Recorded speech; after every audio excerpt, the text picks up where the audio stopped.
What's up, everybody? Welcome to Aaron Ruins Music. Today we're going to be ruining the new album Cheap Heat by Wilhelm Scream. This is the 8th studio album from the Melodic Hardcore Punk Rock band, and this is a band that I feel like has always kind of maintained a semi-underground kind of status. Like, whatever bands are talked about within this genre, they don't really get mentioned too much, along with bands like Strike Anywhere and Strung Out. Wilhelm Scream also popped up in 1999 and led the way for hardcore punk when they released their debut album, The Way to a Girl's Heart is Through Her Boyfriend's Stomach. This and their sophomore records were released under the name Smack and Isaiah, so maybe that's why Wilhelm Scream isn't considered too much of a forerunner for melodic hardcore punk rock bands like the other bands that I mentioned, because they weren't a Wilhelm Scream yet. But they did eventually land on a Wilhelm Scream after a ton of lineup changes, and also the band just found themselves maturing over time and decided it was a good time for a change. And pretty much every release after that was a banger, with Mute Print, Ruiner, and Career Suicide being argued for fan favorites. Even their 2013 release, Party Crashers, is pretty sick. But after that, it took them 9 years to finally come out with an album, which was their previous album, Lose Your Delusion.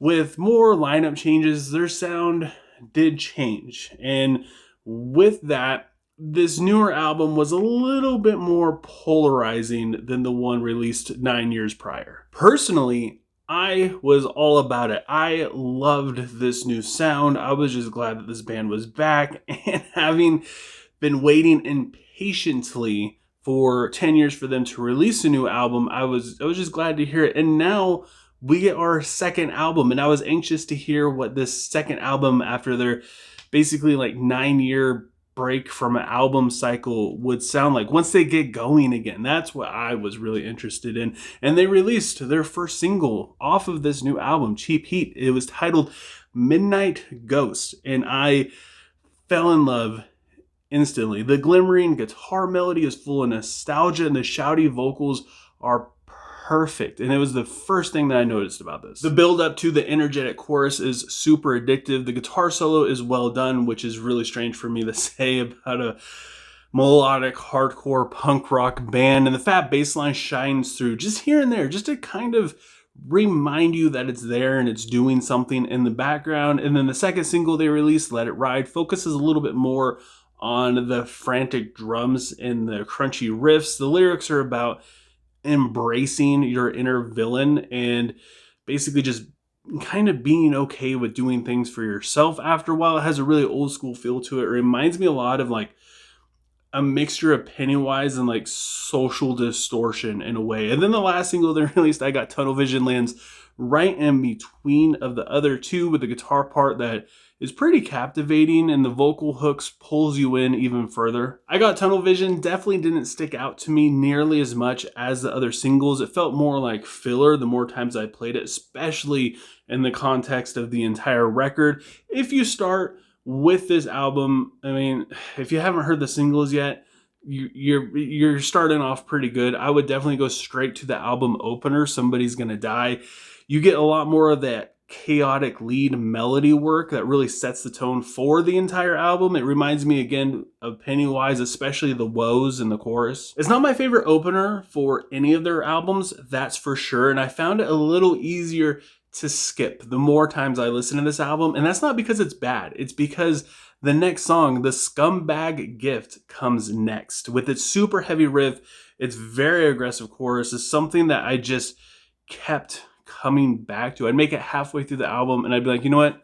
I actually want to hear that song again. And I would go back, especially when it slows down and it makes you wonder what's going to happen next. And then it comes back with even more intensity than it had before. It just catches you off guard every time, and it is so good. Fell Off kicks the back half of this album off with a really sick intro. The dissonant riff and the verse and the really fun escalating scale run is just super sick. The bridge is colorful as heck. But honestly, this is one song that took a while to grow on me. Well, the more I listen to this album, some of the other ones kind of became a little less. This one definitely became more. I started to enjoy it quite a bit. Then we have the song Run, which keeps the energy going, but it has more of that mid-tempo vibe that I really enjoyed. It makes you want to just sit back and chill. It's got one of the better choruses in terms of lyrics. It makes it a lot more catchier and just a lot more memorable every time it comes around. Visitor Unimpressed is pretty close to my favorite song on this album. It has one of the best like non-stop guitar parts along with one of my favorite drum sections on this album. The pacing is fantastic. It makes you want to get up and start thrashing around your room and really get into it. And like I said, it would be my favorite if Unsolving the Mystery did not exist. It is just so good. The rhythm and the drums are so aggressive, and the guitar seems to break out of its normal roles, where at this point in the album, it kind of feels like they were just going through the motions and you kind of know what to expect. And this song kind of throws a little twist on that. The growly vocals sound great and they sound super powerful in the mix, which is a pretty nice change up from all the other songs. And the lyrics are also really well written. You definitely get something out of this song, where I know a lot of people don't necessarily dissect the lyrics within melodic hardcore punk rock music, but this one you definitely get something out of it. And then we have Poison 2, which finishes the album off with more remnants of Pennywise and Social Distortion to my ears. It also sums up the album really well lyrically, where they're basically saying we're all going to have regrets in life, so you might as well make decisions that you're okay with keeping you up at night. In other words, you made this choice where something didn't quite work out the way you wanted it to, or maybe you lost a friend, I don't know, something that makes you regret it. But at the same time, you're at a point in your life now where if you didn't do this, you wouldn't be there. So you're like, you know what, I'm kind of okay with the bad choices I made because it's led me to where I'm at now. Maybe I'm reading too far into this, but digging deeper, this is just what I got out of the song, and it really helped me fall in love with the album a little bit more. This is kind of a tricky album for me because on paper, this is technically better than Lose Your Delusion, but it doesn't feel like it has as many highs. It's just like one solid album all the way through. There's nothing that really, really, really catches your attention. At least to me, there wasn't. Like, they went back to form,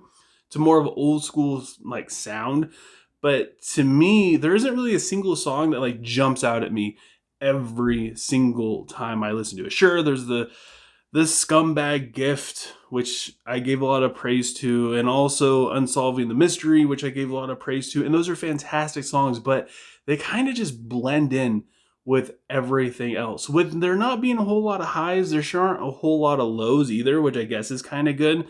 But at the same time, Lose Your Delusion had me coming back constantly to certain songs I just had to hear again. And to me on this, like, only the singles really stood out to me that much. And I think it's because that's all I had to listen to for a couple months. So I just listened to them and it just stood out. I don't know. I feel like that's the reason why this album doesn't have as much variety for me. So listening to it all the way through, it just works out better, where Lose Your Delusion, like, there's just songs that I just have to hear. There's like, I just get in a mood. I just got to hear this song. And I don't really get that from this album. So because of that, I got to give Cheap Heat by Wilhelm Scream a 7.3 out of 10. But I want to know what you guys think. Leave a comment below letting me know what you thought of Cheap Heat, what you would rate it, and what your favorite song is. Also, if you enjoyed this video, don't forget to give it a like. Helps out a lot with YouTube's algorithm. It will show my video to other people who enjoy the same kind of things and music that you enjoy. It does a lot, like more than you can imagine. If one video gets 2 more likes, it gets like almost like double the amount of views. So liking videos helps me out a lot. And of course, if you want to help me further than that, don't forget to subscribe and ring the bell icon. That way you don't miss out on any of my future videos. And I just want to take time just to thank you guys so much for listening to me sit here and talk about music and taking time out of your day listening to me talk about music. And I just appreciate you guys more than you could ever imagine. And I hope you guys have a good rest of your day or night whenever you have me watching this. And I will talk to you guys next time.